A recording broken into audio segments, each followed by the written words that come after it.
আসসালামু আলাইকুম। আমি ডাক্তার OZN Dastagir, senior consultant, spine orthopaedic ও ট্রমা সার্জন। প্রতিদিন বিকেল 6টা থেকে রাত 10টা পর্যন্ত পপুলার ধানমন্ডি শাখায় শনি থেকে বৃহস্পতিবার জন্য আপনাদের সেবায় নিয়োজিত আছে। আজকে আমি কথা বলবো আমাদের শরীরে মহান আল্লাহ তাআলা যে জয়েন্টগুলো তৈরি করেছেন, সে জয়েন্টগুলো কিংবা আমাদের চলাচলে আমরা কিভাবে ভালো থাকতে পারি, জয়েন্টের রোগ থেকে রক্ষা পেতে পারি, সে ব্যাপারে কিছু কথা বলবো। আমাদের শরীরে যে বিভিন্ন জয়েন্ট রয়েছে, যেমন অরুসন্ধির জয়েন্ট বা হিপ জয়েন্ট এবং নি জয়েন্ট এবং আরও যে শোল্ডার জয়েন্ট বা কাঁধের সন্ধি এবং অ্যাঙ্কেল জয়েন্ট এবং এলবো জয়েন্ট এবং রিস্ট জয়েন্ট, এই সমস্ত প্রত্যেকটি জয়েন্ট কিংবা সন্ধি এগুলো আমাদেরকে চলাচলে সাহায্য করে।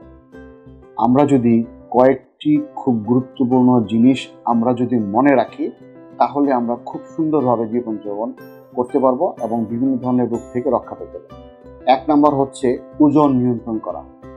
আপনারা সবাই জেনে থাকবেন, কারো ওজন যদি অতিরিক্ত হয়ে যায় এবং সেই অতিরিক্ত ওজন আমাদের শরীরের মাংসপেশি এবং হাড় যখন নাকি সেটা লোড নিতে না পারে, তখনই আমাদের জয়েন্টের যে ডিজেনারেটিভ প্রসেসগুলো খুব দ্রুত হওয়া শুরু করে। এবং যখনই অতিরিক্ত ওজন আপনি দীর্ঘদিন ওজন না কমিয়ে দীর্ঘদিন সাথে নিয়ে থাকবেন, তখনই আপনার বিভিন্ন জয়েন্টে ব্যথা হতে শুরু করবে। এবং যখনই কারো অরুসন্ধিতে কিংবা হাঁটুর জয়েন্টে কিংবা অন্যান্য জয়েন্টে ব্যথা হওয়া শুরু করে এবং গুরুত্ব না দিয়ে, ওজন কমানোর দিকে নজর না দিয়ে, সেটা যখন নাকি খুবই অলসভাবে দিন কাটায়, তখনই আস্তে আস্তে করে আমাদের শরীরে মুভমেন্ট কমে যায় এবং এই দিকে খেয়াল রাখতে হবে। দ্বিতীয়ত হচ্ছে খাদ্যাভ্যাস নিয়ন্ত্রণ করা, সুষম খাদ্যাভ্যাস নিয়ন্ত্রণ করা।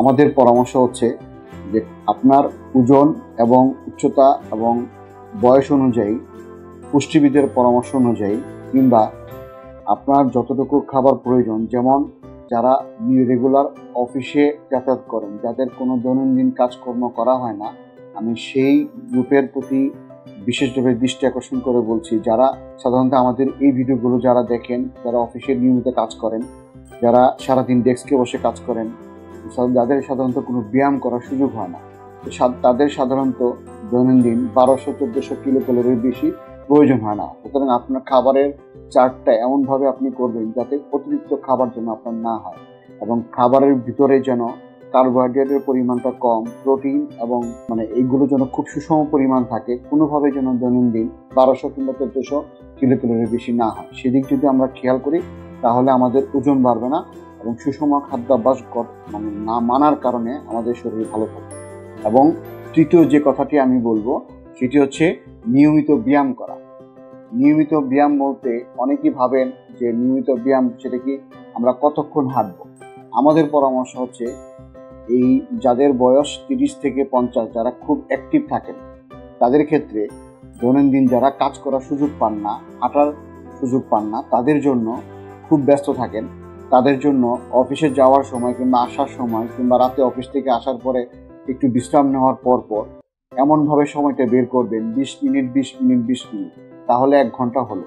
খুব দ্রুত হেঁটে কিংবা যদি সম্ভব দৌড়ানো মাধ্যমে আপনাদের শরীরে ঘাম জড়িয়ে যদি 1 ঘন্টা হাঁটতে পারেন এবং স্বাভাবিক কিছু যে হালকা ব্যায়াম সেগুলো যদি আপনারা নিয়মিত করেন, তাহলে আপনার স্বাস্থ্য ভালো থাকবে।